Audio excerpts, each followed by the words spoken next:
গুটি গুটি পায়ে চারিদিকে চোখ বোলাতে বোলাতে নিলয় ঢাকা ইউনিভার্সিটির ক্যাম্পাসে প্রবেশ করলো। চারিদিক সে বেশ ভালোভাবেই দেখে নিয়েছে। কড়ুই গাছের নিচে একটা সাদা ড্রেস পরা মেয়েকে একটা হ্যাংলা টাইপ ছেলে হাঁটু গেড়ে বসে প্রপোজ করছে। মেয়েটি কষে একটা চড় দিল ছেলেটাকে। নিলয় সেই দিকে তাকিয়ে মুচকি হাসি দেয়। যখন সামনে তাকাতে যাবে তখন নিলয়ের ডান পাটা কিসে একটা উঁচু জায়গায় লেগে থপ করে পড়ে যাচ্ছে। এমন সময় এক অদৃশ্য হাত নিলয়কে ধরে নিল। নিলয় চোখে চশমাটা ঠিক করে সেদিকে তাকাতেই দেখলো একদল ছেলে বেশ উচ্চ স্বরে হাসছে। নিলয় আবারও চোখে চশমাটা ঠিক করে নেয়। সেই ছেলেগুলোর মধ্যে থেকেই কেউ একজন পা লম্বা করে নিলয়ের হাঁটার পথে রেখেছিল, আর সেই পায়ে বেঁধে নিলয় হুমড়ি খেয়ে পড়ে যাচ্ছিল। নিলয় কোনো কথাই বলে না, চুপচাপ হেঁটে সামনে এগোতে যাবে তখনই নেতা গোছের আরাফ নামে ছেলেটি নিলয়ের হাত টেনে নেয়। শাফিন, তোর পকেট থেকে সিগারেটটা বের কর তো। শাফিন নামের ছেলেটি আরাফের কথায় পকেট থেকে সিগারেট বের করে জ্বালিয়ে দেয়। আরাফ সিগারেট হাতে নিয়ে নিলয়ের মুখের সামনে ধরে জোরপূর্বক সিগারেট ধরে বলতে লাগলো, এই খা বলছি। সিগারেটটা শেষ করতে না পারলে আজ তোকে অর্ধনগ্ন করে ক্যাম্পাসে ছেড়ে দেব। নিলয় আরাফের হাতটা থামিয়ে ওদের দিকে তাকিয়ে বেশ নরম গলাতেই বলতে থাকে, ভাইয়া আমি জীবনে এসব খাইনি, আমি পারবো না ভাই। নিলয় কথাটি শুনে সবাই বেশ হো হো করে হাসতে লাগলো। নিলয় সবার দিকে করুণ দৃষ্টিতে দেখে আবারও চুপসে গেল যেন। হৃদয় নিলয়ের মাথায় সজোরে পিছন থেকে গাঁটটা দিয়ে জোরে হাসতে থাকে।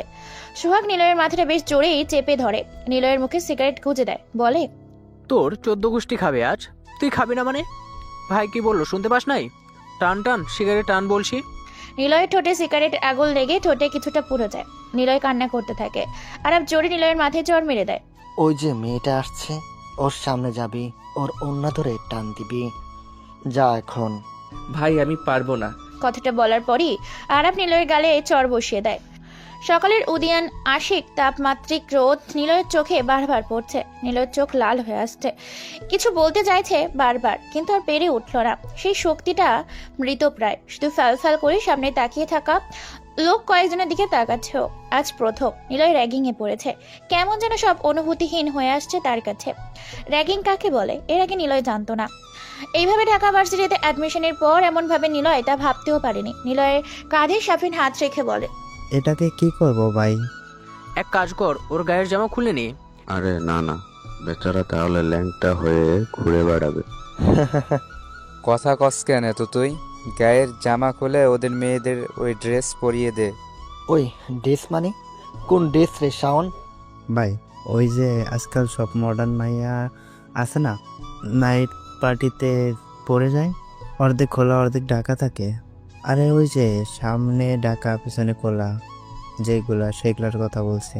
ওদের মা বাপ নাই মনে হয়, দেখা মনে হয় কি পথের ফকির, ভিক্ষা করে টাকা জমায় আর সেটা দিয়ে তোর যে দোকানে পরে থাকা সেরা ছোট কাপড় কিনে রাতের অন্ধকারে জামা সেলাই করে। না হলে সামনে অর্ধেক টাকা আর পিছনে সব খোলা হবে কেন? কি বিশ্রী অবস্থা। যাই হোক, সেই রকম কিছু একটা পরিয়ে দিব। তোরা পারিস বটে, যা ড্রেস আনা লাগবে না, অন্য কিছু নিয়ে আয়। কি আনবো ভাই, গোবর নাকি? ওই মুজিব দাঁড়া, জি ভাই। আসার সময় মোবিলও আনিস। হ্যাঁ ঠিক আছে ভাই। মুজিব চলে গেল। নিলয় খুব বাজেভাবে র্যাগিং এ ফেসে গেছে, কিন্তু ওর কিছু করার নেই। নিলয় একবার কেবল মুজিবের চলে যাবার দিকে তাকিয়েছিল, আর একবার আশেপাশে তাকিয়ে দেখতে লাগলো কেউ ওদের দিকে ফিরেও তাকাচ্ছে না। নিলয় কাঁদতে কাঁদতে আরাফকে বলল, আমাকে মাফ করে দেন ভাইয়া প্লিজ। ভাইয়া আমি তো শুধুই পড়াশোনা করার জন্য এই শহর এই ক্যাম্পাসে এসেছি, আমি আপনার কিছু করিনি ভাইয়া। আমার সাথে এমন করছেন কেন? প্লিজ ভাইয়া এমন করেন না। কোথাও ভুল করে থাকলে বলেন ভাইয়া, আমি এখনই তার পা ধরে ক্ষমা চেয়ে আসছি, কিন্তু আমার সাথে এমন করবেন না ভাইয়া। আগামীকাল আমার পরীক্ষা আছে ক্লাসে ভাইয়া, আমাকে ছেড়ে দেন, পড়তে হবে এখন আমাকে, আমি আপনার ছোট ভাইয়ের মতো। নিলয়ের কথা শুনে সবাই হো হো করে হাসতে লাগলো। নিলয় কোনো কথা বলতে পারছে না। ক্যাম্পাস থেকে টেনে ওকে পেছনের দিকে চলে আসে নিলয়কে। অনেক উৎসুক জনতা ওদের পেছন পেছন আসতে থাকে। কেউ কোনো কথা বলতে পারে না, কারণ সবাই আরাবকে বেশ ভালোভাবেই জানে ও চেনে। আরাব প্রভাবশালী ঢাকা শহরের নাজিম মেয়রের ছেলে, সেই সাথে ওর চাচাও এই ঢাকা ভার্সিটির চেয়ারম্যান। আরাব তৃতীয় বর্ষের ছাত্র হয়েও ছোট বড় সব ছেলে মেয়ে এমনকি মেয়েদের বাজেভাবে র্যাগিং করে। কোনোদিন কেউ কিছু বলতে পারে না। কিছু বলে আরাফ আর ওর সাথে থাকা ছেলেগুলো তাকে প্রচন্ড রকম যন্ত্রণা দিতে থাকে। আর প্রথম দিনই নিলয় এইভাবে ফেসে যাবে তাদের কাছে তা কল্পনাও করতে পারেনি। একটু পর মুজিব আসে। দূরে দাঁড়িয়ে থাকা অনেক স্টুডেন্ট আজও মজা দেখতে এসেছে। প্রতিদিন আরাফ কোনো না কোনো মেয়ে কিংবা ছেলেকে এইভাবে ধরে নিয়ে র্যাগিং করে। কিরে মজিব, এত দেরি হয় নাকি আনতে? ভাই দুটো ডিমও আনছি। বাহ, মাথায় তোর মাল আছে রে, স্বীকার করতে হবে। Good good, very good. খেলা শুরু করেন তাহলে ভাই, দেরি কিসের আর? ওদের বলা কথাগুলো কানে বিষের মতো বিচ্ছে নিলয়ের। বুকের ভিতর কেমন যেন করছে ওর। মনে হচ্ছে যেন বুকের ভিতরে সবকিছু সরে সরে যাচ্ছে। বড় সড়ো ঝড় উঠেছে বুকের মাঝখানে আজ। গলা শুকিয়ে আসছে। ভয়ে শুধু ওদের দিকে তাকিয়ে ঢোক গিলছে নিলয়। বুকের ভিতর ধুকপুক ক্রমেই বেড়ে চলেছে। হ্যাঁ, শুরু তো করতেই হবে মুজিব। জি ভাই। যা বেটাকে ধর, আর শাওন যা সবাইকে ডেকে আনে এদিকে, সবাই এসে দেখুক। শাওন কিছু সময় পর অনেকগুলো ছেলে মেয়েকে ডেকে এনে নিলয়ের সামনে দাঁড় করিয়ে দেয়। মুজিব নিলয়ের দুটো হাত শক্ত করে ধরে। শাফিন আর হৃদয় নিলয়ের সারা গায়ে মোবিল ঢেলে দেয়। কালো মোবিল নিলয়ের নতুন ড্রেসটার সাথে সাথেই ভিজিয়ে দিল। ফর্সা শরীরটা মোবিলের পোড়া গন্ধ আর কালো রঙে ছেয়ে গেছে। সোহাগ নিয়ালের মাথা দুটোই ডিম ভেঙে দেয়। আরাফ সহ ওদের ছেলে মেয়েগুলো সবাই বেশ উচ্চ স্বরে হাসতে থাকে। কেবল হাসি না, দাঁড়িয়ে থাকা উৎসুক জনতাগুলো আর নিলয়। সবার চোখে মুখে আরাফের প্রতি অসহ্য ঘৃণার ছায়া নিলয়ও খুব ভালো করেই টের পায়। আরাফেরা সবাই এক এক করে চলে যেতে থাকে। দাঁড়িয়ে থাকা ছেলে মেয়েগুলোও চলে যাচ্ছে। নিলয় নিথর হয়ে দাঁড়িয়ে থাকে ক্যাম্পাসের পিছনের দিকটায়। সেখানে ছোট্ট একটু লেক। লেকের চারপাশে নানা ফুলের ফুল গাছ। নিলয় পিছন থেকে সামনে আসে। ভার্সিটির সবাই নিলয়ের দিকে অবাক আর হাস্য উজ্জ্বল দৃষ্টিতে তাকিয়ে আছে। নিলয় তা একবার চোখ তুলে তাকিয়ে আবার নিচে করে নেয়। ডিমের অংশ চুল বেয়ে গায়ে পড়ছে। চোখের চশমা আগেই খুলে নেওয়া হয়েছে ওর। নিলয় কাঁদতে কাঁদতে দৌড়ে ভার্সিটির গেটের কাছে চলে আসে। সেখানে আসতেই হুড়মুড় করে কারোর সাথে ধাক্কা লেগে পড়ে যায় নিলয়। নিলয়ের সামনে কিছু খুব একটা ভালো করে দেখতে পাচ্ছে না। এতক্ষণ নিলয়কে দেখেই সবাই সরে যাচ্ছিল, কিন্তু হুট করে গেটের কাছে আসতেই কারোর সাথে ধাক্কা লেগে নিলয় পড়ে যায়। নিলয় উঠে দাঁড়ায়। চোখের সামনে থেকে খানিকটা মোবিল আর ডিমের অংশ মুছে নিয়ে তাকিয়ে দেখে একটি মেয়ে দাঁড়িয়ে আছে। কিছু বোঝার আগে মেয়েটি নিলয়ের গায়ে কষে একটা চোর বসিয়ে দেয়। নিলয়ের মুখে দিয়ে কথা বের হয় না, কেবল সে শুধু শুনতে পায়, বেয়াদব ছেলে, ডাস্টবিনের থেকে উঠে এসেছিস নাকি? চোখে কি তোর সমস্যা আছে শালা? নিলয় মেয়েটির সামনে থেকে মাথা নিচু করে আবারও দৌড়ে চলে গেল। নিলয় আজ পুরো পৃথিবীকে হিংস্র মনে হচ্ছে। আর সেই হিংস্রতার শিকার হচ্ছে কোনো এক নির্জন পল্লীর নিরীহ শান্ত ছেলে, যে কিনা শহরে পড়তে এসেছিল। এই গাইস, কি অবস্থা? নেহার দিকে তাকিয়ে অনু, সিমি, রাতুল, মাহিন হেসে উঠল। নেহা ওদের হাসির দিকে কিছুক্ষণ বোকা দৃষ্টিতে তাকিয়ে রইল, তারপর চিৎকার করে বলল, তোরা কেন হাসছিস? তোদের সাথে কি আমি কোনো জোকস বলেছি? দোস্ত, তোকে কিন্তু এমন ড্রেসে সেই লাগছে। নেহার কথাটা শুনে নিজের দিকে তাকালো। গায়ে কেমন যেন মোবিল আর ডিমের গন্ধ ছড়িয়ে আছে। নেহা অবাক চোখে একবার নিজের দিকে তাকিয়ে আর একবার ভাবতে থাকলো ভার্সিটিতে আসার সময় সে ছেলেটার সাথে ধাক্কা লেগেছিল তার কথা। আর বলিস না রে, ভার্সিটিতে আসতে একটা অসহ্যকর ছেলের সাথে ধাক্কা লেগে এমন হয়েছে। ওই ছেলের গা থেকেই এই মোবিল আর ডিম লেগে আমার 15,000 টাকার ড্রেসটাই নষ্ট হয়ে গেল। যাই হোক, আরাফ কই? আরে মামা, তোমার আরাফই তো ছেলেটাকে নিয়ে এতক্ষণ খেলা করেছে। ছেলেটার অবস্থা খারাপ করেছে তোমার আরাফ, বুঝলে? হইছে, এবার থাম। কই ও, বলিস না কেন? ও ক্যাম্পাসের লেকের পাড়ে বসে আছে। তাহলে চল যাই। আর কিছু বলে না, ওদের সাথে নিয়ে ক্যাম্পাসের পিছনে চলে গেল। সবাই দেখতে পেল আরাফের হাতে গিটার। শাফিনের সাথে হাসাহাসি করতে করতে আটা মারছে। আরাফ তো মুখে আনন্দময় হাসি উপচে পড়ছে। তুমি কখন এলে? এই তো এখন। দুজনে কিছু সময় গল্প করে নেয়। তারপর আরাফ গিটার বাজাতে শুরু করে। শুধু তোমায় ঘিরে সিঁদুর রাঙা মেঘ পড়েছে দূরে, শুধু তোমার ছায়া মেঘের উপরে ঢেউ তোলে রোদ্দুরে। অভিমানের আড়ি কেটে কোথায় তুমি যাচ্ছ হেঁটে, এ হৃদয়ের চিরকুটে তুমি বড় ডান পিটে। আমি তোমার মান ভাঙাবো, ভালোবেসে চোখ রাঙাবো, মিষ্টি কোনো গান শোনাবো নরম গলার সুরে। আরাফ গিটার বাজাচ্ছে আর তার সাথে সবাই মিলে সুরে সুর মিলিয়ে গান গাচ্ছে। নেহা লেকের পানির দিকে একগ্র চিত্তে তাকিয়ে আছে আর ওদের গানের সাথে তাল মিলিয়ে ঘাসের উপর বসে পায়ের উপর পা রেখে একটা আঙুল একবার তুলছে আর একবার নামাচ্ছে। এইভাবেই তাল মিলাচ্ছে। নেহা, ওই নেহা, কিছু হয়েছে কি তোর? এই নেহা, নেহা, কি রে, কোন ভাবনার জগতে চলে গেছিস তুই? অনু নেহার হাত ধরে ঝাঁকি দিয়ে কথাগুলো বলে। তারপর আরাফের দিকে তাকিয়ে একটা শুকনো হাসি দেয় নেহা। অনুর দিকে তাকিয়ে নেহা বলে, বল, কি হয়েছে তোর? এমন চুপচাপ হয়ে আছিস, কদিন ধরে? কি হয়েছে তোমার, বলবে আমাকে প্লিজ? ক্যাম্পাসে কি কেউ কিছু বলেছে? নাম বলো, নয়তো দেখিয়ে দাও। না তেমন কিছু না, আসলে পরীক্ষা তো চলে আসলো, কিছুই তো পড়া হয়নি।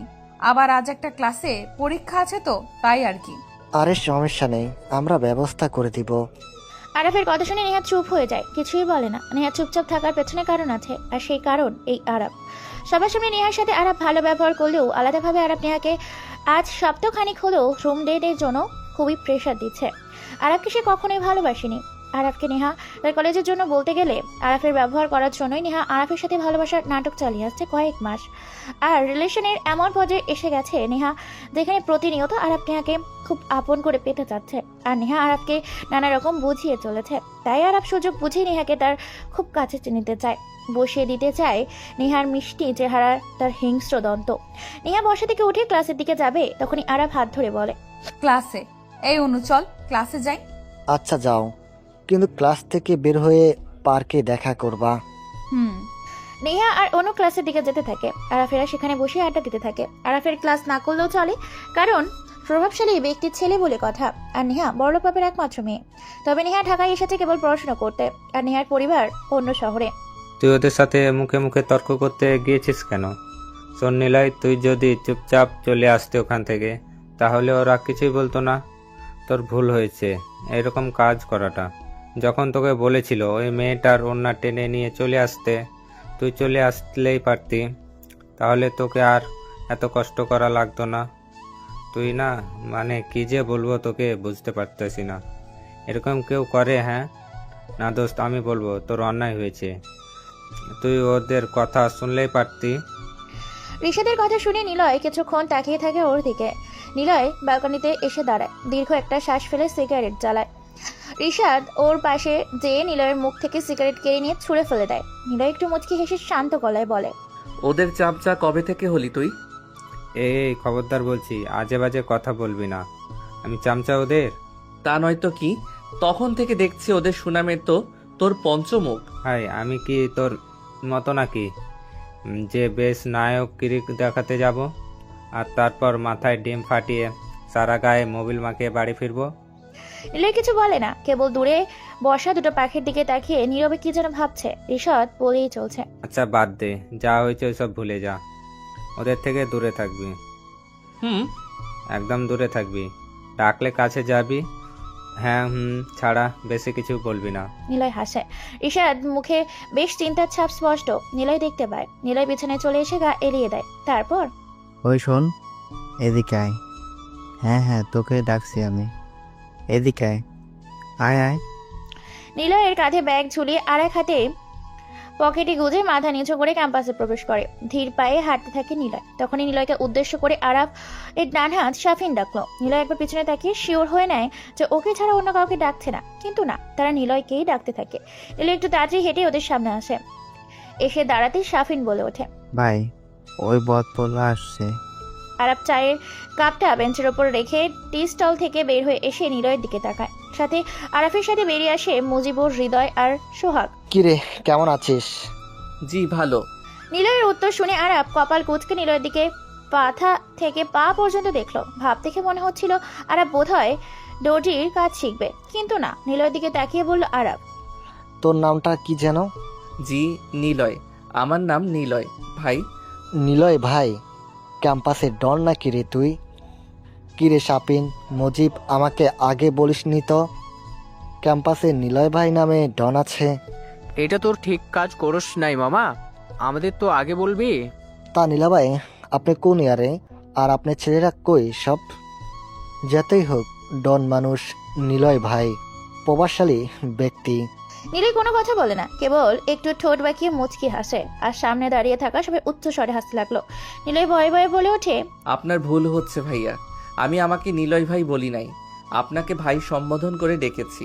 নিলয়ের বলা শেষ হবার আগেই আরাফ নিলয়ের কলার চেপে টান দিয়ে কাছে এনে সজোরে চড় মারল। তারপর বলতে লাগলো, বাপ মায়ের শিক্ষা দেয়নি যে কেউ যদি জিজ্ঞাসা করে কেমন আছে, তাকেও জিজ্ঞাসা করতে হয় কেমন আছে। বড়দের সম্মান করে কথা বলতে হয়। নিলয় কিছু বলতে যেও পারে না। কেমন যেন ডান পাশের গালটা ভো ভো করতে লাগলো। কিছু বোঝার আগেই শাফিন চুল চেপে ধরে বা গালে আরেকটা চড় দিয়ে বলল, খুব বেড়েছিস না? তোর মতো ছেলেদের না পুরোটা গিলতে সময় লাগবে না আমার। কর্তৃপক্ষের কাছে অভিযোগ করছিস আমাদের নামে, তোর তেরা কথা বলা আজ শিখিয়ে দিব। মুজিব, জি ভাই। ওরে আর শিখিয়ে দিব বড়দের সম্মান করা। ভাই ফুল কোর্স। নিলয় কিছু বলে না, কেবল ঠায় দাঁড়িয়ে আছে। কেবল মনে পড়ে ঋষাদের কথা। শীতকাল বলেছিল কর্তৃপক্ষের কানে যেন কথাটা বলি, কিন্তু নিলয় তো বলেনি। তাহলে ঋষাদি এমন করছে, কি আর করার? ঋষাদি তাকে অনেক বেশি ভালোবাসে, তাই হয়তো এমন করেছে। নিলয় মনে মনে ঋষাদের কথা ভেবে হাসে, কিন্তু ডান গালের ব্যথায় হাসিটা প্রশস্ত হয় না। নিলয় চুপ হয়ে যায়। নিলয় বুঝতে পারে সামনে যে আরো বিপদ ঘনিয়ে আসছে, তা হলো কল্পনাতীত। আসন্ন বিপদের সাথে চারিদিকের পরিবেশটা কেমন যেন বিষণ্ণ হয়ে আসছিল। চারপাশের পরিবেশ যেন ফাগুনের প্রথম প্রহরটা সৌন্দর্য মণ্ডিত হচ্ছিল। চারপাশে যেন নতুনভাবে সেজেছে। নীল রঙা ড্রেস পরে একটি মেয়ে বেশ হনহন করে হেঁটে জটলা হওয়া মানুষের স্থানের দিকেই আসতে। নিলয় একবার মেয়েটার দিকে তাকিয়ে চেয়ে থাকে। মেয়েটা নিলয়ের দিকে তাকিয়ে চোখ সরিয়ে নেয়। নিলয় মেয়েটাকে চিনতে পারে। এটা ওই মেয়ে যাকে আগের দিন নিলয় ভুল করে ধাক্কা দিয়ে ফেলেছিল, আর মেয়েটাকে চড় মেরেও দিয়েছিল। মেয়েটার নাম নিলয় জানে না, কেবল কালকের ঘটনার পর নিলয় মেয়েটাকে চিনে নিয়েছে। মেয়েটা হাসতে হাসতে আরাপের সাথে যোগ দিল। নিলয় মেয়েটার দিকে চোখ না সরিয়ে তাকিয়ে আছে। মেয়েটার নাম নেহা। নেহা নিলয়ের দিকে একবার তাকিয়ে হাসি থামিয়ে বলে, আজকের এই মুরগিটাকে? কথাটা বলি নিহা উচ্চ স্বরে হেঁটে ওঠে। নিলয় মেয়েটার হাসির দিকে তাকিয়ে থাকে অপলক। কেমন যেন বিহমান স্রোতের আবেগী ময়ূর শব্দের কোলাহলে চারপাশ স্তব্ধ হয়ে নিলয়ের কানে কেবল নেহার হাসির ঝংকার বেজে চলছে। আরাফ নিলয়ের দিকে তাকিয়ে তা বুঝতে পারে। আরাফ নিলয়ের কলার ধরে বলে, ওই হিরো, ওই যে একটা মেয়ে আসছে শর্ট স্কার্ফ পরা। আচ্ছা, কিসমিস খাইছিস কখনো? আমি জি জি ভাইয়া। আজ আবার খাবি? দেখ দেখ ওই মেয়ে রে। হ্যাঁ, ওরে গিয়ে তোকে করতে হবে। কি করতে হবে ভাই? কথা বলার সাথে সাথেই আর একটা লাথি মারে সাফিন। নিলয় সিটকে পড়ে যেতে চেয়েও পড়ে না। সাফিন অবাক হয়। যতটা দূরে নিলয় পড়বে ভেবেছিল, নিলয় তো পড়েনি, বরং সেখানেই দাঁড়িয়ে থাকে। সাফিন বেশ জোর গলাতেই বলে, বোঝস না? না কি খাইতে বলছে ভাই তোরে? খুব পাকছো এখনই। ভাইয়ের মুখ থেকে শুনতে চাস না কি করতে হবে? বলে দিন ভাই, ছেলের বয়স হয়েছে আর পাখাও গজিয়েছে। তখনই সবাই নিলয়ের উপর ঝাঁপিয়ে পড়ে, মারে ইচ্ছে মতো। মারার সময় কোনো জায়গায় কোনো বিচার আচার ছিল না। শারীরিক নির্যাতন ছেলেদের কিভাবে করা হয় সেসবই বুঝেছিল নিলয়। নিলয়ের সবাই গণপিটুনি দিতে থাকে। চোখ দুটো চলে যায় দাঁড়িয়ে থাকা মেয়েটার দিকে। নেহা নামের মেয়েটি এবার বলে ওঠে, আরাফ থামো প্লিজ, এমন করো না, ও মরে যাবে। এমন কেন করো তোমরা? নেহা এসে আরাফের সেখান থেকে নিয়ে চলে যায়। ভার্সিটির অনেক ছেলে মেয়ে দাঁড়িয়ে দেখতে থাকে নিলয়ের রক্তাক্ত শরীরটা মাটিতে পড়ে আছে। নিলয় কাঁচতে থাকে, মুখ দিয়ে লালা সহ রক্ত বেরোতে থাকে। পেটে ব্যথায় আর দাঁড়াতে পারছে না, ওর কথা বন্ধ হয়ে আসছে। চোখ দিয়ে শুধু অজর ধারায় পানি ঝরছিল। নিলয় তলপেটে হাত দিয়ে পাগলের মতো মাটিতে গড়াগড়ি খাচ্ছিল। নিলয় কোনো একজনকে দৌড়ে আসতে দেখে, পরিচিত একটা মুখ। নিলয় শুনতে পায়, নিলয় ঠিক আছিস তুই? তোর কিছু হবে না, আমি আসছি। নিলয় মুখ ও কণ্ঠটা বেশ ভালো করেই চেনে। ঋষা দৌড়ে আসে নিলয়ের কাছে। নিলয়ের হাত ধরে টেনে তুলতে নিলয় দেখতে পায় আরো একজন এগিয়ে আসছে তাদের দিকে। নিলয় একটু অবাক হলেও কিছু বলতে পারে না। সে একজনটা হলো নেহা। কিন্তু নেহা কেন এগিয়ে আসছে নিলয়কে বাঁচাতে? প্লিজ তাড়াতাড়ি ওকে হসপিটালে নিয়ে যান। চলুন, আপনাকে আমি পৌঁছে দিচ্ছি। নিলয় সেখানে নেহা আর নিশাদ হসপিটালে নিয়ে যায়। নিলয় কিছুদিন পর সুস্থ হয়ে ওঠে। নিলয় মেসে ফিরে আসে। এই কয়েকদিন নিশাদ নিলয়কে অনেক বেশি কেয়ার করেছে। নিলয় সরি রে, আমার জন্য তোর মার খেতে হয়েছে। আরে বাদ দে। আমি যদি বিচার না দিতাম তাহলে এত কিছু নাও হতে পারতো। প্লিজ তুই কিছু করিস না, চল আমরা পুলিশের কাছে যাই। নিলয় কোনো কথা বলে না, কেবল একটু হাসে। গায়ে ব্যথা থাকার জোরেও হাসতে পারছে না। ঋষাদ জানে নিলয়ের হাসির কারণ, তবুও নিলয়ের দিকে ভ্রু কুঁচকে তাকায় ঋষাদ। বোকার মতো প্রশ্ন করে, হাসছিস তুই কেন? এমনি, সিগারেট দে। মনে নেই সেই দিন সিগারেট না খাওয়া নিয়ে আরবদের সাথে তোর ঝামেলা হয়েছিল? সেদিন তো সিগারেট খাইতে চাসনি, কিন্তু আমি তো জানি তুই সিগারেট ছাড়া চলতে পারিস না। এসব বাদ দে, চল পুলিশের কাছে যাই। পুলিশ কি করবে? তাহলে কে করবে? তুই। কি? আর কতদিন এভাবে? এবার তো চলো। আরাফের কথা শুনে নেহা যেন কেমন নড়ে চড়ে বসলো। আরাফের কাঁধ থেকে মাথা তুলে এক হাত দূরে সরে আসলো নেহা। আরাফ এগিয়ে যেতেই নেহাও সরে যেতে থাকে। আরাফ আবার বলে, কি হয়েছে নেহা? এমন কেন করো? আমি না, তুমি কেমন যেন করছো। কেমন করছি? তোমার হাতকে কন্ট্রোল করো। আমার লজ্জাস্থান ছোঁয়ার চেষ্টা করছে ও। প্লিজ আরাফ, এসব বিয়ের পর এমন কেন করছো তুমি? কামান নিয়া, বিয়ের পর তো রাত দিন পরে আছে। কামন নিয়া, বিয়ের পর তো রাত দিন পরে আছে। আগে তো একটু মাস্তি করে নিই। আর সবাই জানে একটা মেয়ের সাথে একটা ছেলের ফিজিক্যাল রিলেশন না হলে সে মেয়েটা ছেলেটাকে ছেড়ে চলে যায়। এটাই বাস্তবতা। তোমাকে ভালোবাসি, তোমার সাথে রুম ডেট না হলে তুমিও ছেড়ে চলে যাবে। চুপ। আর একটা কথা বলবে না তুমি। তোমার কাছে ভালোবাসাটা এইরকম হতে পারে, কিন্তু আমার কাছে না। আমারই ভুল ছিল তোমার প্রপোজাল গ্রহণ করার। আমি যাচ্ছি।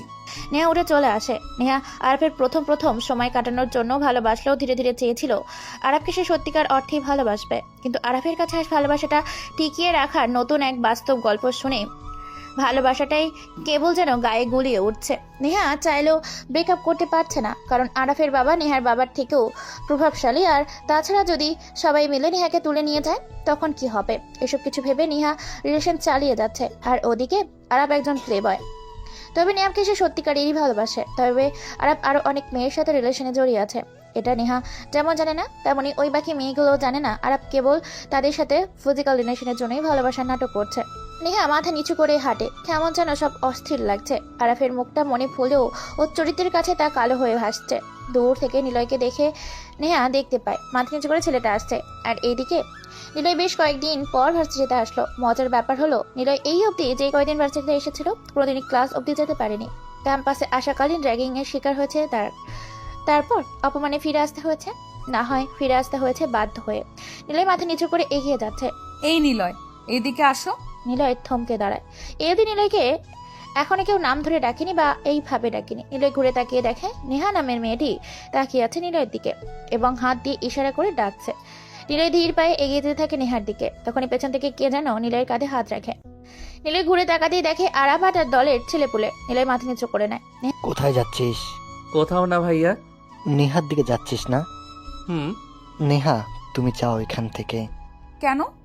বললাম না যেতে। দেখো আরাফ, ছেলেটাকে অনেক সমস্যায় ফেলেছো। ক্লাস করতে দাও ওকে ঠিক মতো। বললাম না, আর এত দরদের কি আছে, চলে যাও। আর কিছু বলে না।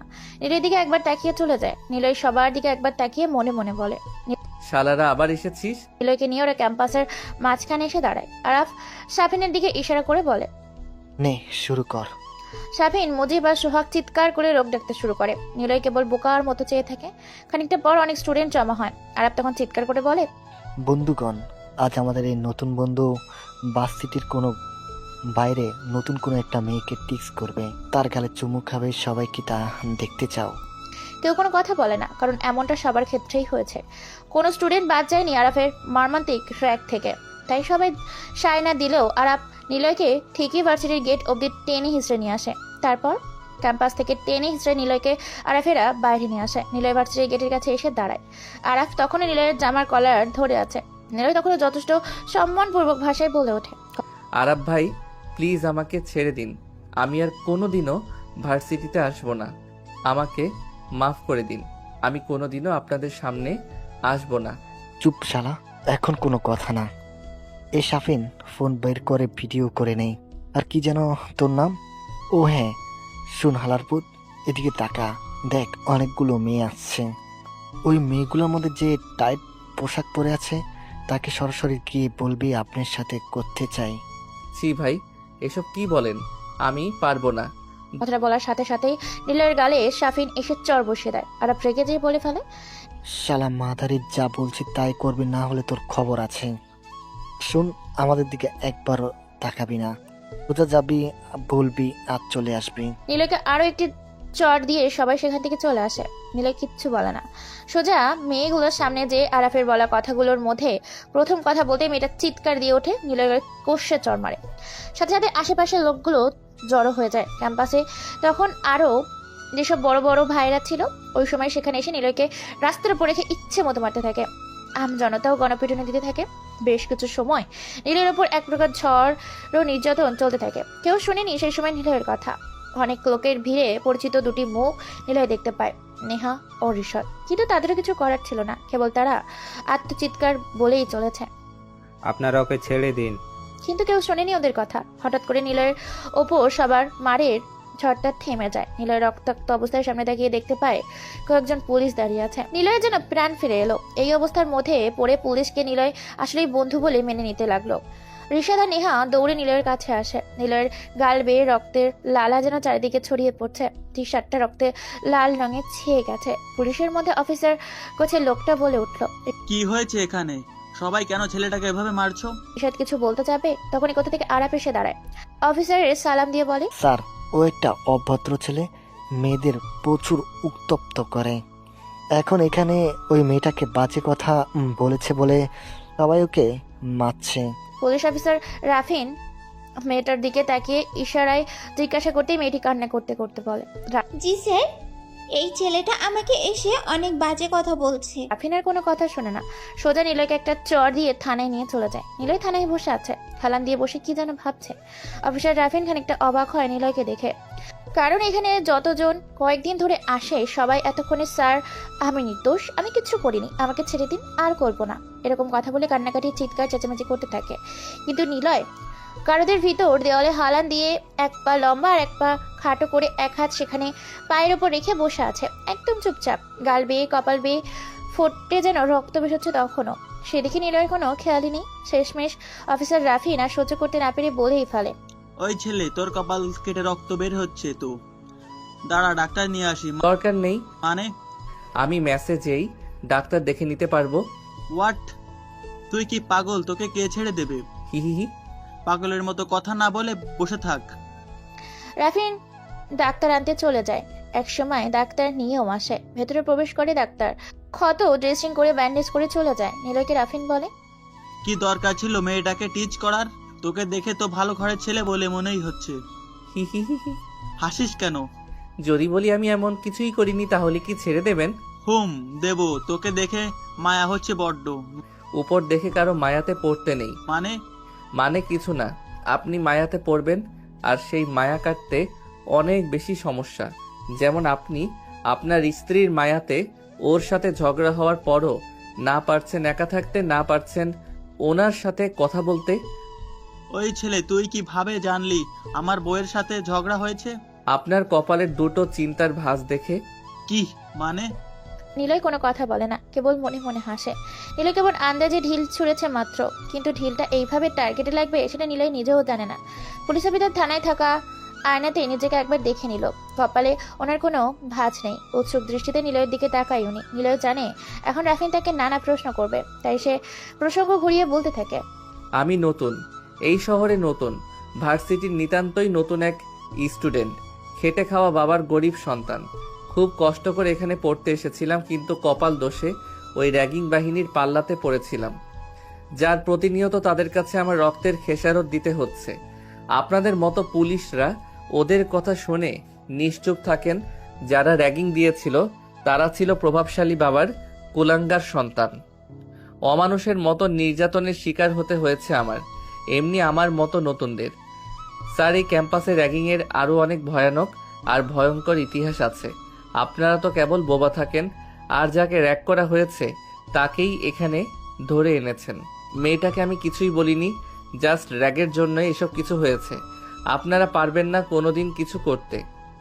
বুঝতে পারছি, তাহলে ওটা আপনাদের কাজ, কিন্তু কিছু করতে পারবো না মানে? এতদিনে কিছুই করেননি যখন, এখন করে কি হবে?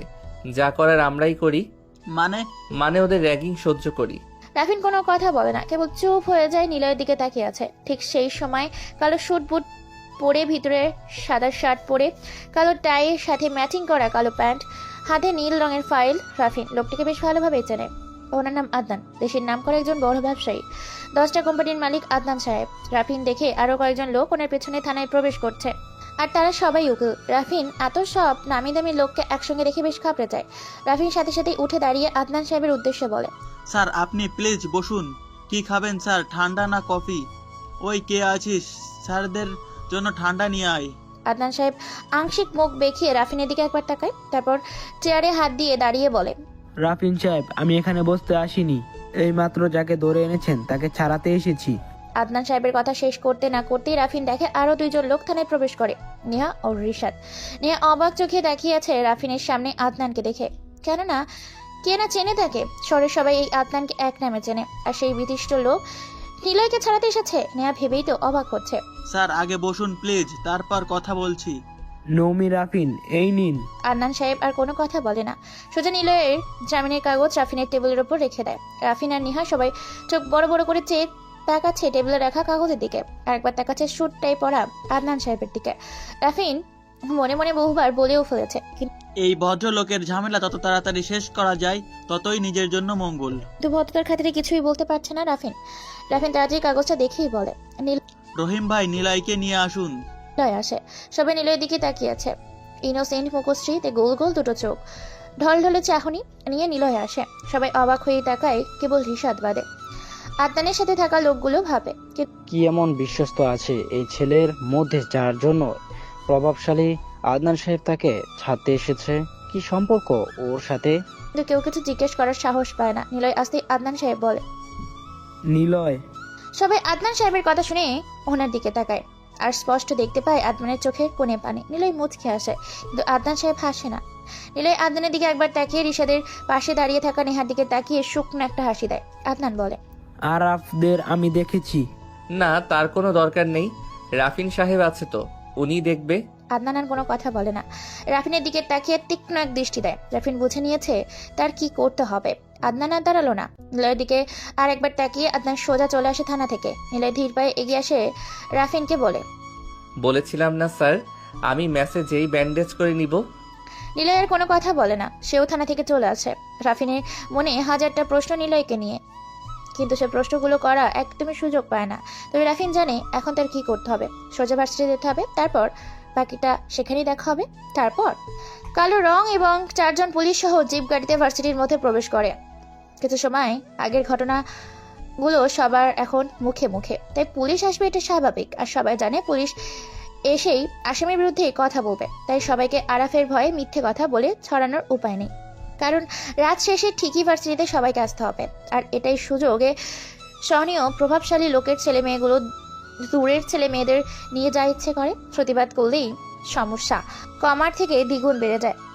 রাফিনের গাড়িটা ভার্সিটির প্রসঙ্গে এসে থামে, তখন সবাই সেদিকে তাকিয়ে আছে। আরাফ আর তার ছেলেরা ক্যাম্পাসে বসে আড্ডা দিচ্ছে। রাফিন সোজা সেখানে যায়। ওই ওঠ।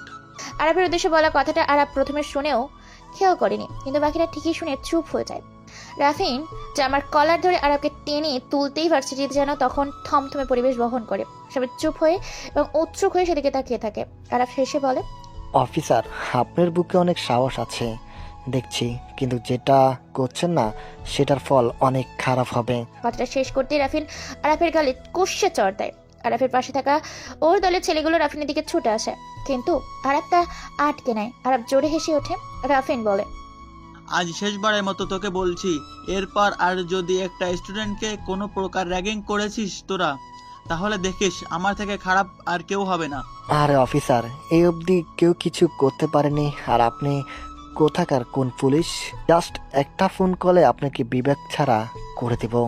আইনের শিকলে হাত বাঁধা না হলে তোকে এখানেই মেরে রেখে দিতাম। তোদের আজকেই থানায় নিয়ে থেরাপি দিতাম। কিন্তু তোদের ফার্স্ট হিস্টোরি শুনে খারাপ লাগলো, তবে তোদের সাথে খুব দ্রুত আমার আবার দেখা হবে। মাথায় রাখিস নিলয়ের সাথে যেটা করেছিস। স্যার, আমরা না দিলেও ক্যাম্পাসে অনেকে আছে, তাদের কি ঠেকাবেন? রাফিন বিদ্রুপের একটা হাসি দিয়ে রাফিনের দিকে তাকিয়ে বলল কথাটা। রাফিন জানে আরাফ এই এলাকার প্রভাবশালী একজন নেতার ছেলে, তাই বেশি আরাফ রিয়াক্ট করে লাশও তার পড়ে যেতে পারে। তবে রাফিন বলে, কি করে ঠেকাবো? পিছনে লাঠির ডান্ডা পড়লে এমনিই সব ঠান্ডা হয়ে যাবে। তোদের এসব নিয়ে কষ্ট করে ভাবতে হবে না, কেমন? রাফিন আর দাঁড়ায় না, সোজা চলে আসে। ক্যাম্পাস শুধু লোক রাফিনের দিকে তাকিয়ে আছে। এই 5 বছরে এরকম ঘটনা প্রথম ঘটলো। তো আরাফ থেমে থাকার মানুষ না, ফোন বের করে তার বাবা ও চাচাকে সবটা বলল। ক্যাম্পাসের গেটের কাছে আসতেই নেহার সাথে রাফিনের দেখা। রাফিন জিপ থেকে নেমে নেহার সামনে যেয়ে দাঁড়ায়। নেহা ভ্রু কুচকে তাকায় রাফিনের দিকে। রাফিন কোনো ভনত্ব ছাড়াই বলে, আপনিও তো এগিয়েছিলেন থানায় নিলয়কে দেখতে। আদনান সাহেবকে কে চেনেন? তাকে কেই না চেনে। আর আমি বলতে চাচ্ছি নিলয়ের সাথে ওনার কি সম্পর্ক? আমিও জানি না। মানে আপনার না ফ্রেন্ড? সেটাও জানি না। আরে ম্যাডাম, তাহলে দেখতে গিয়েছিলেন কেন? জানি না। জানেন এটা কি? কিছু না। ওকে নিলয়ের ঠিকানাটা দিন। সরি মিস্টার, সেটাও জানি না আমি। অ্যাকচুয়ালি আমার সাথে নিলয়ের এখনো কথাই হয়নি। ওকে আমার বিএফ মেরেছিল বলে দেখতে গিয়েছিলাম। হুম। নেহা চলে আসে। রাফিন বোকার মতো কিছুক্ষণ তাকিয়ে থেকে চলে আসে ভার্সিটি থেকে। নেহা ধীর পায়ে ক্যাম্পাসে এগিয়ে যায়। আরাপ নেহাকে দেখেই ডাক দেয়। নেহা সেদিকে যায়। আরাপের কাছে যেই আরাপ বলে, তুমি নিলয়কে কেন দেখতে গিয়েছিলে? এমনি। এমনি মানে?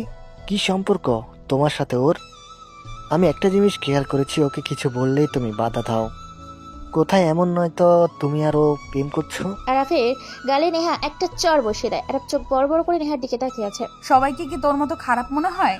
তোর মতো কি অন্যদের সাথে আমি প্রেম করে বেড়াবো? বেয়াদব ছেলে, কি মনে করিস? হ্যাঁ, তুই অন্যদের সাথে প্রেম করবি আর সেটা আমি জানবো না? আর আমাকে ডেটিং এর ভালোবাসা শেখাতে আসিস, তাই না? নেহার কথাগুলো শেষ করি কটকট করে হেঁটে ভার্সিটি থেকে বের হয়ে আসে। আরাপ গালে হাত দিয়ে নেহার চলে যাবার দিকে তাকায়। শাফিন বলে ওঠে, ভাই এটা কি হলো? সবটা হয়েছে ওই শালা নিলয়ের জন্য। ওকে পেয়েনি, ওকে একেবারে মেরে ফেলবো। ভাই রাফিন আর নেহা দুজনে আজ তোমাকে চর মেরে গেল। সময় খারাপ যাচ্ছে, কাল থেকে রেগিন বাড়িয়ে দে। এখনই ঘোষণা দিয়ে দে, যে শালা পুলিশের কাছে কমপ্লেন করবে তাকে ভার্সিটি ছাড়া করব।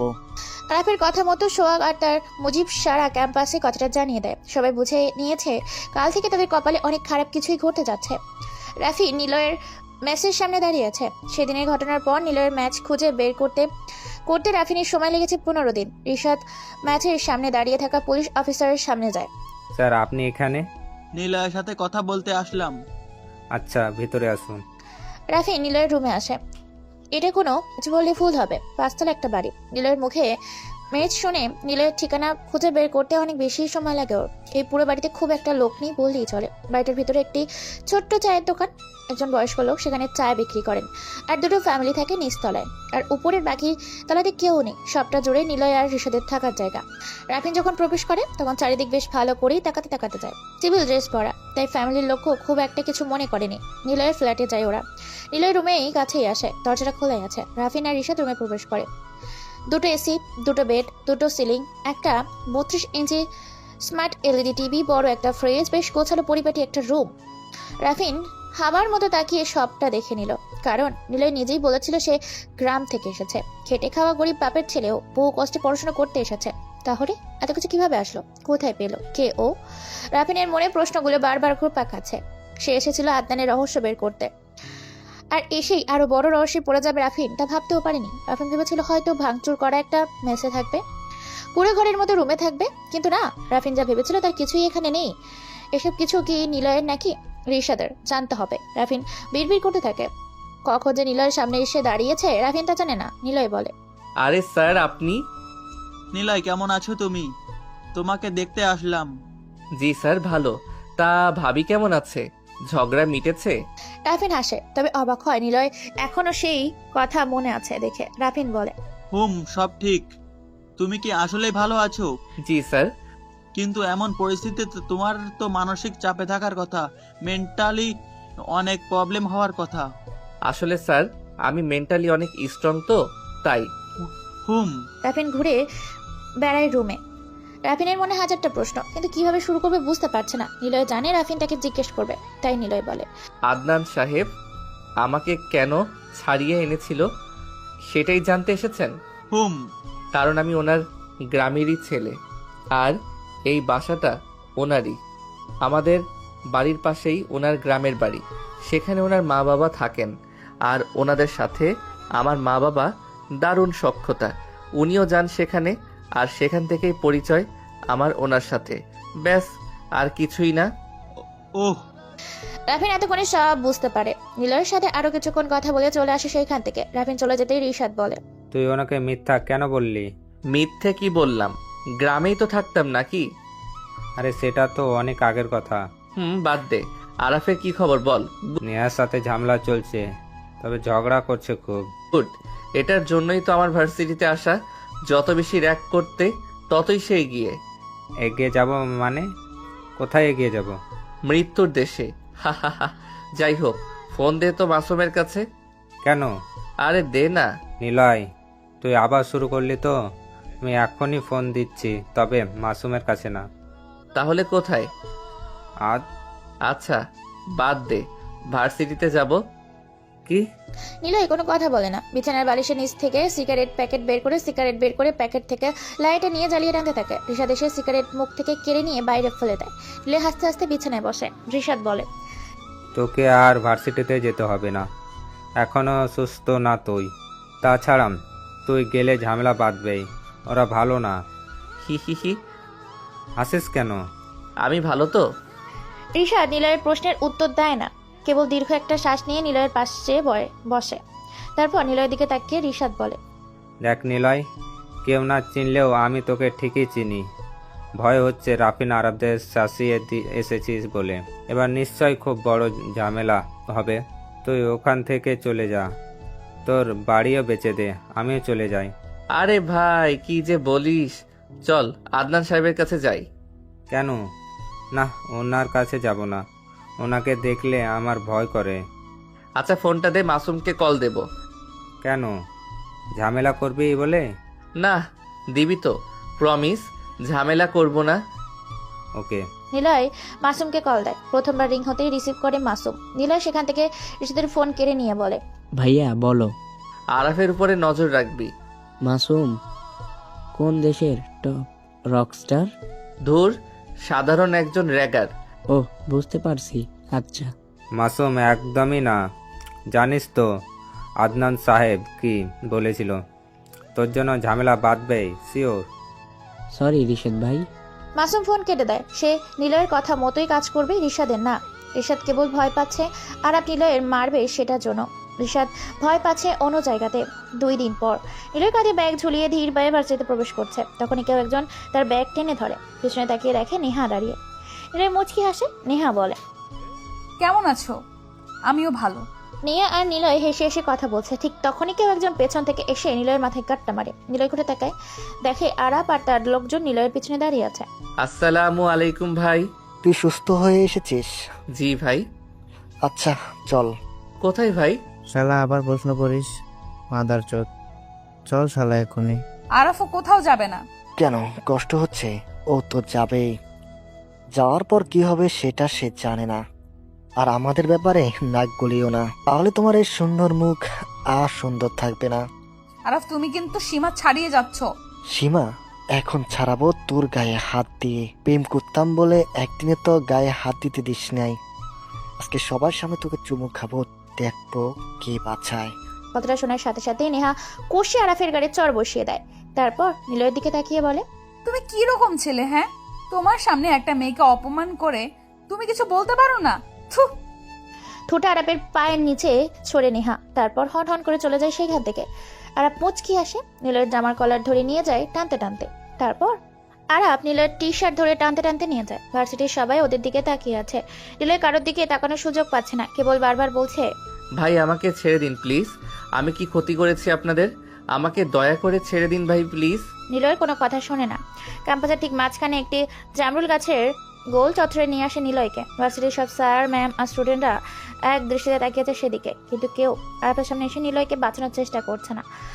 ওর কজন ছাড়া বাকি সবাই মুখে এক প্রকার দুশ্চিন্তা ও বিষণ্ণের ছাপ। আরাফেরা গোল চত্বরে যেয়ে বসে, আর নিলয় ওদের সামনে দাঁড়িয়ে আছে। ওই কুত্তার বাচ্চা পুলিশের কাছে নালিশ দিতে খুব মজা না? আমার নামে বিচার দিয়েছিস, তোর কত বড় সাহস আমি দেখতে চাই। কি ভেবেছিলে তুই পুলিশ এসে আমাকে ধরে নিয়ে যাবে? ডাক শালা তোর পুলিশকে, দেখি ওর কত বড় সাহস আমাকে ধরে নিয়ে যায়, শালা মাদারি। ওরা সবাই হো হো করে হাসতে থাকে। হাসতে হাসতে যেন মাটিতে গড়িয়ে পড়বে এমন তো অবস্থা। নিলয় শুকনো মুখে তাকায় ওদের দিকে, কোনো কথাই বলছে না ও। কেবল নিলয় বুঝতে পারছে আজ ওর সাথে বেশ খারাপ কিছুই হবে। তাই নিলয় কাঁদো কাঁদো মুখ করে বলল। নিলয়ের কথা শুনে সাফিন এসে নিলয়ের গালে সজোর একটা চড় বসিয়ে দেয়। ভাই আমাকে মাফ করে দিন, আমি পুলিশের কাছে কিছুই বলি নাই, আর কোনোদিনও পুলিশের কাছে যাব না। আমাকে এবারের মতো ছেড়ে দেন ভাই, আমি কিছুই জানি না। নিলয় গালে হাত দিয়ে দাঁড়িয়ে থাকে। সাফিন চড় দিয়ে উচ্চ স্বরে গালি দেয় নিলয়কে। তারপর বলে, শালা কি মনে করেছিস? আমরা কি গাধা? তোর জন্য প্রথমবার পুলিশ এসে ভাইকে মারছে, আবার পুলিশ কিছুই জানোস না? পুলিশকে কমপ্লেন করিস নাই? তাহলে পুলিশ জানে কি করে তোকে আমরা র্যাক দেই? র্যাকের কি দেখছিস এতদিনে? এইবার দেখবি শালা। হাও সাফিন, ঠিক কইছস। ওই ফকিন্নির সামনে হাডো মোড়ে বসে কান ধরে থাক শালা। নিলয় দাঁড়িয়ে থাকে, গালিগুলো, মুখটা একদম লাল হয়ে গেছে। কখন যে চোখ দিয়ে পানি গড়িয়ে পড়বে নিলয় তা একদমই খেয়াল করেনি। নিলয় মারগুলো ঠিকই সহ্য করে নিচ্ছে, কিন্তু তার গালিগুলো একদমই হজম করতে পারছে না সে। আর বিশেষ সজোরে তলপেটে একটা লাথি দেয় নিলয়কে। নিলয় কাত হয়েও মুজিব এসে ওকে সামলায়। 1.50 পাওয়ারের চশমা খুলে নিয়ে নিজের জায়গায় যেয়ে বসে। নিলয় কোকাতে কোকাতে বলে ওঠে, ভাই আমার চশমাটা দিন প্লিজ, চশমা ছাড়া কিচ্ছু ঠিক দেখতে পারি না ভাই, ঝাপসা হয়ে আসে, প্লিজ ভাই দিন চশমাটা।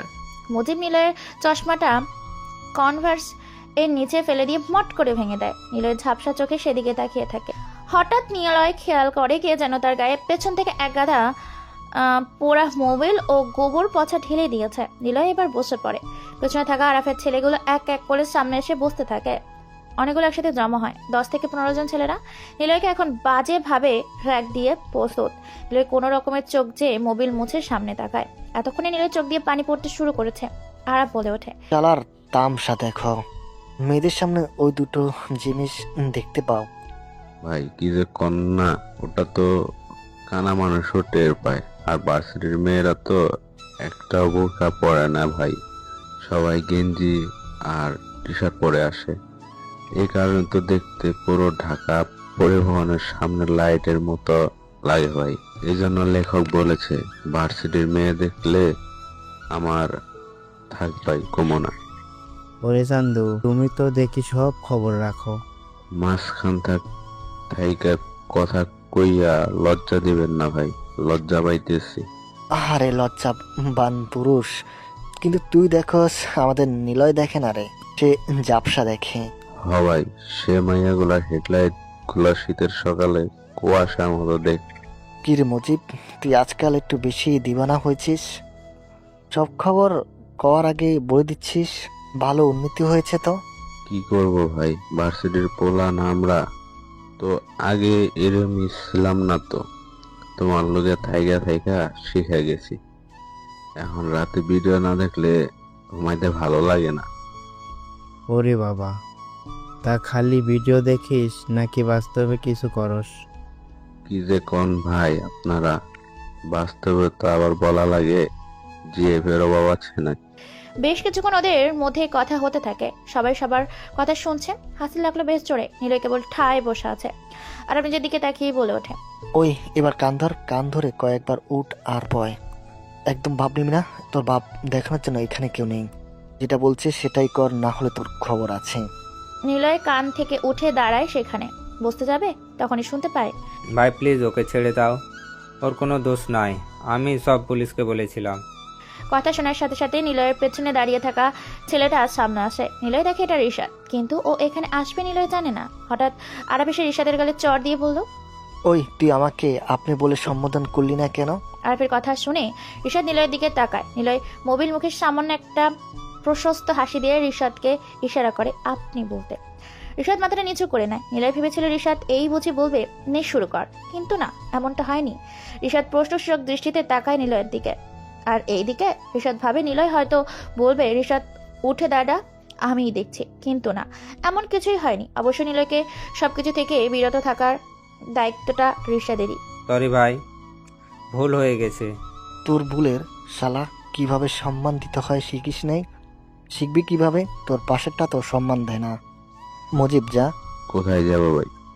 তুই আর সোহাগ মিলে 2টা জামা আর প্লাজো ম্যানেজ করে নিয়ে আয়। শালা 2টাকে এখনই পরিয়ে দিয়ে পুরো ক্যাম্পাস ঘোরাবো। প্লিজ ভাই, এটা করবেন না। আমরা তো পড়তে এসেছি, আপনাদের সাথে কোনো শত্রুতা নেই আমাদের। কি বলতে চাচ্ছিস? আমরাই শত্রুতা করছি? আমরা কি খারাপ তবে? না ভাই, আমি সেটা বলিনি। চুপ ভাই, আর আমি 2টারে মেয়েদের জামা পরিয়ে বেশ্যাপল্লীতে ছেড়ে দিয়ে আসি, চলো। ঠিক বলেছিস, ওদেরকে ওখানে মানাবে ভালো। আজ বুঝবে মজা, পুলিশের কাছে আমাকে নিয়ে মজা। ভার্সিটি সবাই হা করে তাকিয়ে আছে সেদিকে, কেউ কিছুই বলছে না। অবশ্য কারো বলার সুযোগও আর সাহসও নেই। এতদিন এক স্যার ওদেরকে এসব কাজে বাধা দিয়েছিল বলে সেই দিনই সেই স্যারকে মেয়েদের জামা পরিয়ে অল গার্লস এলাকায় ছেড়ে দিয়েছিল। এরপর ওই সরকারি ভার্সিটি দেখা যায়নি। মুজিব আর সোহাগ 2টো মেয়েদের কাপড় নিয়ে আসে। ওই যা, তোরা বেটা 2টাকে ধর। আরাফের কথা মতো সবাই এসে দুজনকে ধরলো। রিশাদ বেশ নিজেকে ছাড়ানোর চেষ্টা করছিল, কিন্তু শাফিন এসে চড় দেওয়ায় রিশাদ থেমে যায়। অবশ্য থামার আগে নিলয়ের দিকে তাকিয়েছিল। নিলয় তাকে চুপ থাকতে বলে। রিশাদ এবার থেমে যায়। নিলয় আর রিশাদের মেয়েদের জামা পরানো হয়। কি রে মজিব, কিছু বলিস না কেন? কেমন লাগছে দেখে বল। ভাই, নীল সিনেমা তো পুরাই ওই যে কে আছে না, ওই যে টেনিস খেলে নিগ্র একটা মেয়ে, দূর নামটা ভুলে গেছি, ওটার মতো লাগছে। আর এই রিশাদ কে তো বস, পুরাই সাকিরের মতো লাগছে। ওরে বাপ রে, তুই তো দেখি বেশ কিছু জানিস। আচ্ছা চল, নাগিন গিন গিন গিন ডান্স দেই ওদের সাথে। চুপ শালা, আমি ডিজে অলক ভাষণ দেব। এক একটা মাল সেই মাল লাগছে বস। মুজিব, বেশি পাকনামা হচ্ছে, চল ওদেরকে জায়গা মতো নিয়ে যাই। নিলয় আর রিশাদকে ধরে যখন ক্যাম্পাস থেকে বের করতে যাবে, তখনই পুলিশের জিপ দেখতে পায় সবাই। মুজিব, সোহাগ, বাকিরা সবাই আরাফের পিছনে যেয়ে দাঁড়ায়। আরাফ দেখে রাফিন তার দিকে পথভূত এগিয়ে আসছে। এসব কি হয়েছে এখানে? স্যার, ওরা আবার নিলয়কে র্যাগিং করছে। ভাগ্যিস আসার সময় বলে এসেছিলাম, না হলে খুব খারাপ হয়ে যেত। স্যার, যে রাস্তা দিয়ে এসেছেন সোজা সেদিক দিয়ে চলে যান, না হলে কি? যা বলছি তাই করুন। আরাফ কথাটা শেষ করতেই রাফিন আরাফের গালে একটা চড় বসিয়ে দেয়। শাফিন তেরে আসতে আরাফ থামিয়ে বলে, দিনে দুপুরে পুলিশ মেরে কোনো লাভ নেই, যা হবে আজ রাতেই। শাফিনকে কথাটা আরাফ আস্তে করে বলে। তারপর শাফিনের দিকে তাকিয়ে আরাফ ভদ্রতা দৃষ্টিতে বলে, সরি স্যার, ভুল হয়ে গেছে, আর কখনো র্যাগিং করব না, আমাদের প্লিজ মাফ করে দেন। প্রমিস করছি আর কখনো এমন করব না। এবার আমাদেরকে ছেড়ে দিন, এর পরের বার আর এমন হবে না। তোরা কখনো ভালো হবি না। তোদের মতো বেয়াদব ছেলেদের জন্য ঢাকা নয়, সব স্থানের ভার্সিটির বহিরাগত ছেলে মেয়েরা ঠিকভাবে পড়াশোনা করতে পারে না। সরি স্যার, বুঝেছি, আর হবে না। যা এখন, পরের বার কিন্তু আর ছাড়বো না। আরাফরা চলে যায়। নিলয় আর রিশাদ সেখানে দাঁড়িয়ে থাকা। রাফিন বলে, বাড়িতে যাও, আর কখনো ওরা তোমাকে জ্বালাবে না। হাসো কেন? স্যারও মনে হয় পাগল হয়ে গেছে মানসিকভাবে, এত চাপ সহ্য করতে পারেনি তাই। স্যার আসছি, ধন্যবাদ। নিলয়কে নিয়ে রিশাদ চলে যায়। রিশাদ নিলয়কে বলে, তুই কেন ওনার সামনে হাসছিলি? ওরা আবার র্যাগিং করবে তাই হাসি পেল শুনে। তুই তো বেশি বুঝিস। আর পারছি না রিশাদ, কি এভাবে সব সহ্য করতে পারছি না। বাদ দে। শুনশান পরিবেশ, চারিদিকে ঝিঝি পোকার শব্দ। চারিদিকে নীরবতা ভেদ করে মাঝে শাসা করে গাড়ি চলার শব্দ শোনা যাচ্ছে। মেন রাস্তা থেকে অনেকখানি দূরে তিনজন ছেলে দাঁড়িয়ে, হাতে রিভলভার। ওই তিনজন ছেলের সামনে পায়ে দড়ি বাঁধা একজন লোক বসে আছে। গায়ে প্রচন্ড রকম রক্ত জমাট বাঁধার চিহ্ন, আর গালে বেয়ে মাথার লোহার রড দিয়ে মেরে ক্ষত করে রক্তের স্রোত নিচে গড়িয়ে পড়ছে। হাঁটু ভাঁজ করে বসে থাকা লোকটা বারবার মৃদু চিৎকার করে বলছে, আমাকে ছেড়ে দে। কিন্তু কেউ তার কথা শুনছে না। সবটা যেন অন্ধকার রাতের ঝিঝি পোকার শব্দের সাথে মিলিয়ে যাচ্ছে। তারপর হঠাৎ ঠাস করে একটা গুলির শব্দ শোনা গেল। ভয়ে সব আঁতকে উঠল। শুকনো পাতায় ভরমর করে শব্দটা সঙ্গী করে আরো ঝিঝি পোকার বিদঘুটের শব্দকে উপেক্ষা করে কয়েকজোড়া পা যেন সামনে এগিয়ে আসতে লাগলো। তারপর সবটা যেনই ধোঁয়াশা। আরাফ, মুজিব আর সোহাগ দাঁড়িয়ে আছে ছোট্ট একটা গলিতে, অপেক্ষা করছে একটি বড় সূচকের। কখন সেই বহু প্রতীক্ষিত অপেক্ষা বৃষ্টি। নেহা বাড়ি থেকে বের হবে। রাতটা তখনও গাঢ় হয়নি। আরাফ ভালো করে জানে নেহা রাত কটার সময় বাড়ি থেকে বের হয়ে তার পাশের বাড়ি মানে ছোট কাকার বাড়িতে চলে যায় কাজিনদের সাথে গল্প করতে। এটা নেহার প্রতিদিনকার রুটিন। আর নেহা যেতে হবে এই গলি দিয়ে। সেখানে দাঁড়িয়ে আছে আরাফ, মুজিব আর সোহাগ। ভাই আসছে না কেন? ও কটা বাজে? এই তো ভাই 9টা বাজে প্রায়। রেডি হ, এখনই সে আসবে। ভাই কিছু মনে না করলে তোমার পরে আমি কিন্তু করতে চাই। আর আমি আগে আসুক তারপর। ওকে, তো তুলে নিয়ে যাবই, কেউ বাঁচাতে পারবে না, তবে তোমার পরে আমি সুযোগ চাই। শয়তান একটা, ওই চুপচুপ নিয়ে আসছে। নেহার মন খুব খারাপ। গতকাল ঘটে যাওয়া ঘটনাগুলো নিয়ে নেহা অনেকটাই চিন্তিত। বারবার নিলয়ের কথা কারণেই নেহার মনে চলে এসেছে। নেহা অজান্তেই নিলয়ের কথা ভাবছে। বারবার নেহার এটা মনে হচ্ছে, আদনান সাহেবের সাথে নিলয়ের কি সম্পর্ক? দেখতে ইনোসেন্ট মনে হলেও নিলয়ের চোখে এক ধরনের হিংস্রতা আছে, যা আরাফের র্যাগিং এর সময় আমি খেয়াল করেছি। কিন্তু কেন সে কিছুই বলে না? নেহা আবার ভাবতে ভাবতে আরাফের খুব কাছে চলে আসে। হঠাৎ নেহা খেয়াল করে পেছনে কারো পায়ের আওয়াজ শোনা যাচ্ছে। নেহা থেমে পিছনে তাকিয়ে দেখে মুজিব দাঁড়িয়ে আছে। নেহা থতমত খেয়ে এক প্রকার চমকে ওঠে, জিজ্ঞাসা করে, কি ব্যাপার মুজিব ভাই, তুমি এখানে? নেহার কথা কোনো প্রত্যুত্তর করে না মুজিব। মুজিবের দৃষ্টি নেহার মুখ থেকে বুক অব্দি সীমাবদ্ধ। নেহা সেটা খেয়াল করে নিজেকে সামলে মুজিবকে কিছু বলতে যাবে, তখনই পেছন থেকে শুনতে পায়, হাই জানু, কেমন আছো? নেহা চমকে ওঠে, ঘুরে তাকিয়ে দেখে আরাফ ও সোহাগ দাঁড়িয়ে আছে। নেহা একটা বড় সড়ো ঢোক গিলে পরিস্থিতি কিঞ্চিত বুঝতে পেরে চিৎকার দিতে যাবে, তখনই আরাফ বলে ওঠে, নেহা সরি, আমি ভুল করেছি। আমি বুঝতে পেরেছি তুমি আমাকে সত্যিকারের অর্থে ভালোবাসো। সরি বলছি সব কিছুর জন্য। কে মাফ করে দাও, আবার ফিরে এসো আমার কাছে। কথা দিচ্ছি তোমাকে কোনো প্রকার অসম্মান করব না। নেহা কিছু বলতে পারেনি আর। পেছন থেকে মুজিব অজ্ঞান হওয়ার স্প্রে জনিত রুমাল নেহার মুখে চেপে ধরে। তারপর নেহাকে আরাফ ধরে নিয়ে গাড়িতে তুলে নিয়ে যায়। শুনশান পরিবেশ, চারিদিকে ঝিঝি পোকার শব্দ, চারপাশে নীরবতা ভেদ করে মাঝে মাঝে শাঁসা করে গাড়ি চলতে শুরু করেছে। রাফিন দেখতে পায় 4 জন লোক কালো পোশাক পরে তার পেছনে দাঁড়িয়ে আছে, আর তাদের হাতে একটা করে পিস্তল। কিন্তু রাফিন তাদের কাউকেই কোনোদিন দেখেনি। একদম অপরিচিত 4 জন মুখ। অবশ্য রাফিন তাদের এই মুখও দেখতে পাচ্ছে না। পুরো মুখে লম্বা করে বড় মাথার টুপি ঝোলানো, যেটা বড় রেইনকোটের থাকে। রাফিনের কাছে আসতেই 4 জন রাফিনের পেছনে সোজা হয়ে সীমাবদ্ধ হয়ে দাঁড়ালো। রাফিনের মনে পড়ে এটা গুলির শব্দ হয়েছিল, কিন্তু গুলিটা কারা বা কোথায় লেগেছে রাফিনের এটা খেয়াল করা হয়নি। রাফিন জোসনাতে গাছের ফাঁক দিয়ে ধেয়ে আসা মৃদু চাঁদের আলোয় খেয়াল করে তার সামনে 3 জন লোকের মধ্যে একজন মাটিতে পড়ে আছে, আর ওদের দুজনকে ঘিরে ওদের পেছনে আরো 4 জন লোক। রাফিন স্পষ্ট দেখতে পায় রাফিনকে যারা মারতে এসেছিল তারা হলো আরাফের লোক, শাফিন, শাহন ও রাহিল। আর যেগুলো গুলি খেয়ে পড়ে আছে সে হলো রাহিল। শাফিনরা এতক্ষণে পালিয়ে যায়নি, তার কারণ ওদের পেছনে অচেনা আগন্তুক দাঁড়িয়ে। তোর নাম সাপিন? শাফিনের পেছনে থাকা কোন সবার মধ্যে নেতা গোছের আগন্তুক একজন ব্যক্তি কথাটা বলল। শাফিন সেই মুখের দিকে তাকায়, কিন্তু মুখটা ঢাকা, তাই কেউ কাউকে দেখতে পেল না।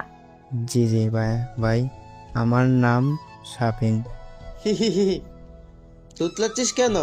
তোর নাম সাপিন সেটা জানি, তুই থাকিস কোথায় সেটাও জানি, তোর জন্মসাল, তারিখ, মাস, কি করিস, কোথায় যাস, সকালে কি ব্রেকফাস্ট করিস, কখন বাথরুমে যাস, সবটাই জানি। আপনারা কারা? মৃত্যু দ্রুত, এটা দেখেছিস? .156 পুরো লোডেড, তোকে মারার অনুমতি নেই, না হলে জেন্টার বয়েজ গ্যাংয়ের কাছে এ অবধি কেউ বেঁচে ফিরেনি। তবে ভালো হয়ে যা, লাস্ট ওয়ার্নিং, যা। শাফিন কয়েকবার ঢোক গিলে চোখ বড় বড় করে আগন্তুকের দিকে তাকায়। মনে মনে কয়েকবার বলেও ফেলেছে সে, কিভাবে আমি এই গ্যাংয়ের সামনে পড়লাম? এই গ্যাং তো সহজে কারোর সাথে শত্রুরা করে, আর যার সাথে শত্রুরা করে তাকে মেরে ফেলে, আমাকেও মারবে। শাফিন থপ করে হাত মুড়ে বসে পড়ে। ভাই, আমার ভুল হয়ে গেছে, আমি কোনোদিনও আর কোনো কিছু করব না। আমি আপনাদের গ্যাংয়ের অনেক নাম শুনেছি, কিন্তু কোনোদিনও দেখিনি। আমি এটাও জানি আপনারা কিভাবে মারেন। প্লিজ ভাই, আমাকে মারবেন না, আমি কখনো আর কিছু করব না। তোকে বললাম না মারবো না, তুই যা, 5 সেকেন্ডের মধ্যে এখান থেকে চলে যাবি, না হলে মেরেই ফেলবো। শাফিন আর শাওন দৌড়ে চলে আসে তাদের থাকে। শাফিন ভেবেছিল পেছন থেকে তাকে গুলি করা হবে, কিন্তু না, সেরকম হয়নি। তাই শাফিন খুশি হলেও কপালে বেশ বড় রকমের চিন্তার ছাপ। হ্যালো মি রাফিন, আপনিও চলে যান, তবে হ্যাঁ, আজকে রাতের কথা আপনি ভুলে যাবেন, মনে করার একদমই চেষ্টা করবেন না। আর ধন্যবাদ। রাফিনকে বসা থেকে তুলে হাত পা থেকে দড়ি খুলে অচেনা লোকগুলোর মধ্যে থেকে সেই আগন্তুক লোকটা কথাটা বলে। তারপর আর না দাঁড়িয়ে সোজা চলে আসে তারা।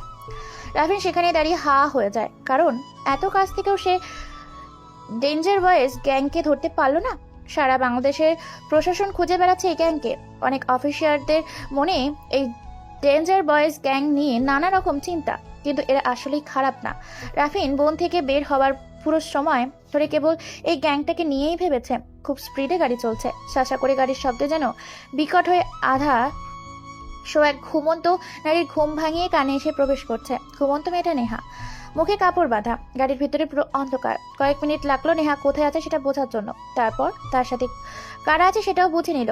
আরাফ, মুজিব ও সোহাগ। নেহা চিৎকার দিতে পারছে না, কারণ তার মুখ শক্ত করে কাপড় দিয়ে বাঁধা। কেবল মুখ দিয়ে গোঙানোর শব্দ শোনা যাচ্ছে। আরাফ বুঝে গিয়েছে নেহার চেতনা ফিরে এসেছে। ঘুমের স্প্রে অনেকখানি সময় ধরে কাজ করেছে, না হলে এতক্ষণ অনেক সমস্যা হতো এই নেহাকে নিয়ে। আর একটু অপেক্ষা করো জানো, তোমাকে আমরা রাজপ্রাসাদে নিয়ে যাব। তারপর সেখানে অজস্র সুখ আর সুখ, মজা হবে, মাস্তি হবে। আমাকে চোয়ার মারার অপমানটা তোমাকে বোঝাবো জান। নেহার মুখ দিয়ে কোনো কথা বের হচ্ছে না। শব্দহীনভাবে নেহা বারবার বলে চলেছে, আমাকে ছেড়ে দাও প্লিজ।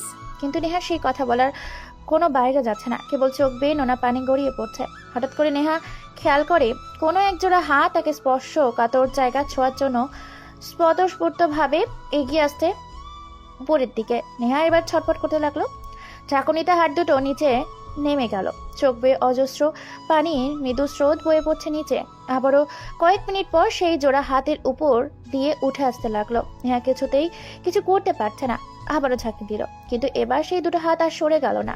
নেহা ঘুরে তাকিয়ে দেখে মুজিব তার পেছন থেকে ছাপটে ধরে আছে, আর তারই এই দুটো হাত। হাত দুটোর গন্তব্য খুব কাছে আসতেই ধুম করে গাড়িটা ব্রেক করলো। আরাব সহ গাড়িতে থাকা সবাই হুড়মুড় করে সামনে ঝুঁকে গেল। আরাব ড্রাইভার রতনকে বলল, ওই শালা মাদারি তোর হলো সমস্যা হয়েছে, ব্রেক মারলি কেন? মরে যেতাম যদি, শালা হারামি।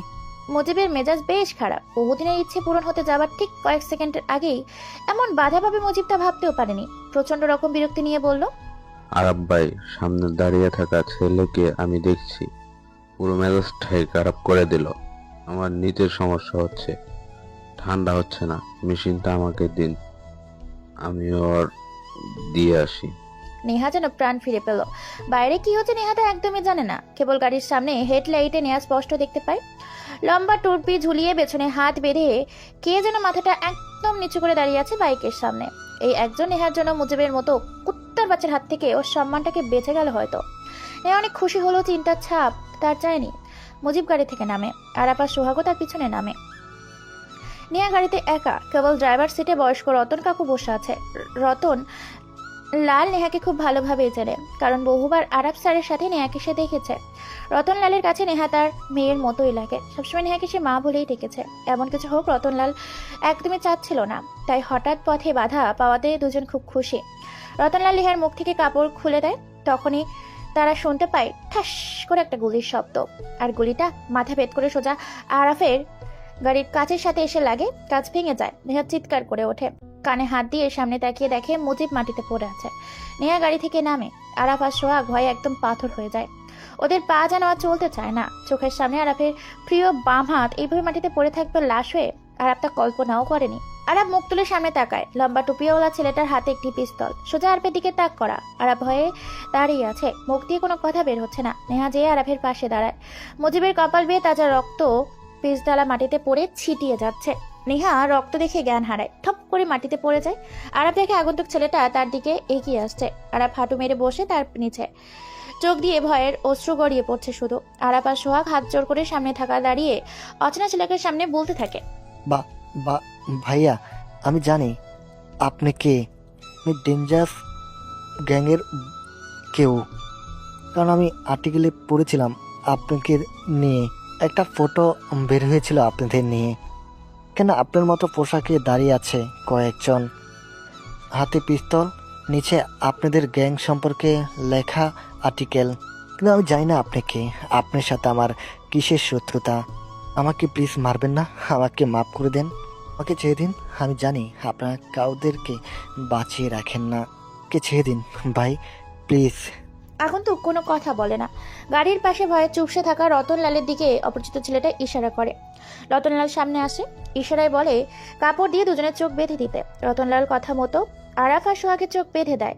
তারপর ইশারাতে বলে নেহাকে গাড়িতে তুলতে এবং সোজা নেহাদের বাড়িতে পৌঁছে দিতে। রতনলাল যেন তার কথা শুনতে বাধ্য। অপরিচিত লোকটার কথা মতো রতন নেহাকে গাড়িতে তুলে, তারপর সামনে এসে দাঁড়ায়। ইশারায় বলে তাকে পৌঁছে দিয়ে এদেরকে এখান থেকে নিয়ে যেতে। রতন আর দাঁড়ায়নি, সোজা গাড়ি ঘুরিয়ে সোজা টান দিয়ে ফেলে আসে। রাস্তায় পরিচিত দিক ধরে চলতে থাকে। দুজন মানুষ রাস্তায় এক পাশে চোখ মুখে কাপড় বাঁধা অবস্থায় বসে আছে। কেউ একজন এসে দুজনের হাত পায়ে দড়ি দিয়ে বেঁধে দেয়। তারপর লম্বা টুপিওয়ালা ছেলেটা আরাফের কানের কাছে মুখ নিয়ে বলে, খুব মজা লাগে মানুষকে হাঁটু মুড়ে বসতে দেখলে, তাই না? আর আবার কিছু শুনতে পায় না। অনেকটা সময় পেরিয়ে গেল, কোনো কিছু শব্দ শুনতে পাচ্ছে না ওরা। সোয়া কয়েকবার ডাক দিল। আরাব ভাই, ভাই আছেন? আরাব ঠিকই তার পাশে থাকলেও কোনো কথা বলতে পারছে না, কারণ আরাব এক মনে ভেবে চলেছে কে এই ছেলে, কথাটা অনেক পরিচিত।